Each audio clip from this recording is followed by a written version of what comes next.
ඉතින් මේ වීඩියෝ එක කේක් බිස්නස් කරන කට්ටියට ඒ කිව්වේ මෙන්න මේමයි. දැන් මම Facebook බූස්ටිං ගැන කරන ඊගා වීඩියෝ එක මේක. මම මේකට උදාහරණයක් ගන්න කේක් බිස්නස් එකක් කරන එක්කෙනෙක්.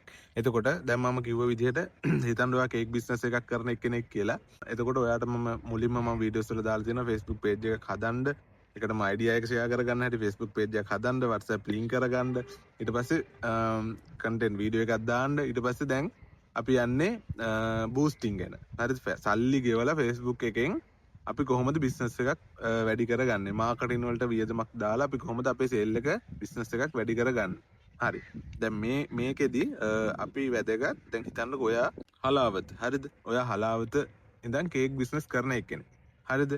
ඊට පස්සේ දැන් ඔයා අර විදිහට මම කිව්ව විදිහට Facebook page එකට පෝස්ට් එකක් වීඩියෝ එකක් දාලා තියෙන්නේ ඔයාගේ කේක් බිස්නස් එක ගැන ඔයා කතා කරලා හරි කොහොම හරි කතා කරලා කරනවා නම් හොඳයි ඈ. කතා කරලා හරි කොහොම හරි පෝස්ට් එකක් දාලා තියෙන මෙහෙමයි අපි උපන්දින කේක් කරනවා ඇනිවර්සරි කේක් කරනවා මෙහෙමයි ගිහිල්ලා දෙනවා අපෙන් ඕන gift එකක් ගන්න පුළුවන් චොකලට් ඒවා දෙනවා ෆොටෝ ෆ්‍රේම් දෙනවා අපි අර මේ ඕන විදියට ටෙඩියෝ දෙනවා එහෙම කියලා දැන් ඔය ඇඩ් එකක් දාලා තියෙන්නේ දැන් අපි කොහොමද මේක හරි කට්ටියකට යවන්නේ අපි නිකන් බූස්ට් කරත් එහෙම දැන් ගොඩක් කට්ටිය දන්නවා බූස්ට් කරන්න දන්නවා ලොකේෂන් එක සිලෙක්ට් කරගන්න දන්නවා හරිද මම දැන් මුලින් ඉඳලා කියන්නම් මේක හැමෝටම දැනගන්න හරි ඉතින් ඔන්න අපි එකටම දැන් පෝස්ට් එක බූස්ට් කරන පෝස්ට් එක යට තියෙනවා ක්‍රියේට් ඇඩ් කියලා බටන් එකක් නැත්නම් බූස්ට් පෝස්ට් ඔය වගේ එකක් තියෙන්නේ ඕක ඔබලා ගියන් පස්සේ ඔයාලට එනවා chart එකක් හරිද මම මේකට මේවත් දදා එහෙම උගන් මේ පැහැදිලි කරන්නේ නැහැ ඕගොල්ලන්ට මම මේක කියනවා ඕගොල්ලෝ ඊට පස්සේ YouTube එකේ හරි කොහේ හරි හැමතැනම ඕන තරම් තියෙනවා බලන්න මේක මහා අමාරු නෑ ඉගෙන ගන්න පුළුවන් හරිද මම ඕගොල්ලන්ට මේකේ හරය කියන්නම් ඊට පස්සේ ඕගොල්ලෝ ඉගෙන ගන්න එක එක තැන් වලින් පාවිච්චි කරන්න ඒක අවුලන්නේ හරි ඔයාගේ බලාපොරොත්තුව මොකද්ද මේ ඇඩ් එක ගහලා ඒකේ තියෙනවා වෙබ්සයිට් එකට ට්‍රැෆික් එක ගන්න පුළුවන් වෙබ්සයිට් එකට කට්ටියව ගන්න පුළුවන් කෝල්ස් ගන්න පුළුවන් මැසේජ් ගන්න පුළුවන් හරිද අපි දැන් කතා කරන්නේ WhatsApp එකට මැසේජ් දෙන එක ගැන ඊට පස්සේ අපි get message දෙනවා උඩින්ම get message දීලා පල්ලෙහාට ඇවිල්ලා ඊට පස්සේ අපිට welcome message එකක් දාන්න පුළුවන් අපිට දැන් ඔයා කේක් කරන එකෙන් දැන් මේ අපේ උදාහරණ හැටියට එතකොට මේ මොනවාද කේක් සම්බන්ධව තොරතුරු දැන ගැනීමටද කියලා වගේ මැසේජ් එකක් දාන්න පුළුවන්. එතකොට මේ මැසේජ් එක තමයි ඔයාට කස්ටමර්ට එකටම ෆිල් වෙලා එන්නේ. එතකොට එයා ඔයාට එවන්නේ ඒක. ඊට පස්සේ පල්ලෙහාට එද්දි තියෙනවා ඔඩියන්ස් එක සිලෙක්ට් කරගන්න. මේක තමයි වැදගත්ම කෑල්ල. මේකේ පුළුවන් ඔයාට මැප් එකේ සිටියමේ ලංකා සිටියම එනවා ඒක ඔබපුවාන් පස්සේ ඊට පස්සේ ඔයාට පුළුවන් පොයින්ට් එකක් හදන්න. දැන් ඔයා හලාවත ඉන්නවනම් හලාවත ඉඳලා ඔයා ඩිලිවරි කරන්න හිතන්න කිලෝමීටර් 20යි කියලා.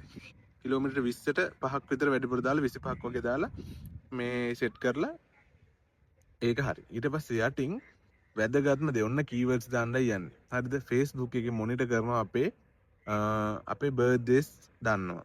අපේ යාළුවන්ගේ බර්ත්ඩේස් ඒක දන්නවා. ඊට පස්සේ අපි එන්ගේජ් කියලා දාපුවාම අපේ ඇනිවර්සරි එක දන්නවා. අපි මැරිඩ් කියලා දාපුවාම ඒ දවස් දානවා මේ දවස් තමයි බැන්දේ කියලා.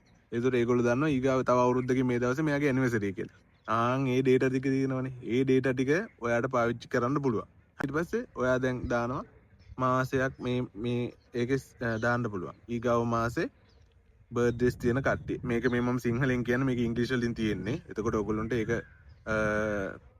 මේ සර්ච් කරගන්න පුළුවන් බර්ත්ඩේස් කියලා ගහපුවම බර්ත්ඩේස් ඉන් next 30 days වගේ ඒ වගේ එකක් එනවා. ඊට පස්සේ ඇනිවර්සරි එක මේ දවස් 30 ඇතුලේ ඇනිවර්සරි තියෙන කට්ටිය. දැන් ඔයාට වැඩක් නැහැ නේ දැන් මේ ජනවාරිනේ. දෙසැම්බර් මිනිස්සෙක්ගේ බර්ත්ඩේ එකක් ඔයාට වැඩක් නැහැ. එතකොට ඔයාගේ ඇඩ් එක ඔයා දානවා සල්ලි ගෙවලා දෙසැම්බර් මාසේ බර්ත්ඩේ තියෙන මිනිස්සුන්ට පෙන්නුවා කියලා එයාගේ යාළුවන්ට පෙන්නුවා කියලා වැඩක් නැහැ. ඕඩර් එකක් එන්නේ නැහනේ. මොකද අපිට ඕනේ ජනවාරි මාසේ ඇනිවර්සරි බර්ත්ඩේ තියෙන කට්ටිය. එතකොට ඔයා සිලෙක්ට් කරනවා මෙහෙම කියලා. ඊට පස්සේ කේක් වලට ඉන්ටරෙස්ටිං කට්ටිය. බර්ත්ඩේ ගිෆ්ට් හොයන කට්ටිය. Birthday gift cake birthday cake party decos ඊට පස්සේ ඩෙකරේෂන් හොයන කට්ටිය.